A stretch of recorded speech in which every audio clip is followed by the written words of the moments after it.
How to get Master Builder rank in Build a Boat for Treasure updated. Most players get this wrong by focusing only on speed or flashy builds. The surprising truth is that reaching Master Builder rank in Build a Boat for Treasure requires strategy, creativity, and consistent upgrades. Start by understanding the ranking system. Master Builder rank is based on a combination of creativity, complexity, and efficiency of your boat designs. Simply finishing the game quickly won't earn top points.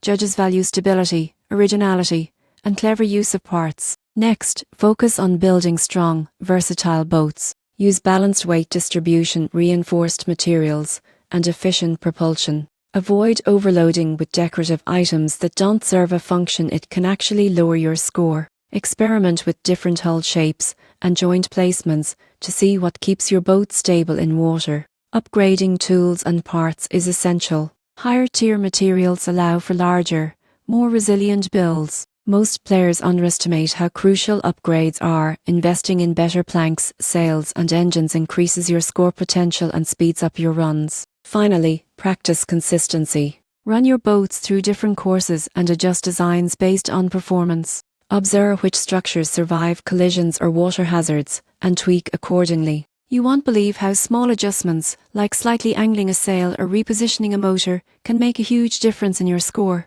In conclusion, earning Master Builder rank is a combination of creativity, smart upgrades, and iterative testing. Focus on strong, functional, and original designs while consistently upgrading your tools. Follow these steps, and you'll climb the ranks faster than you ever imagined.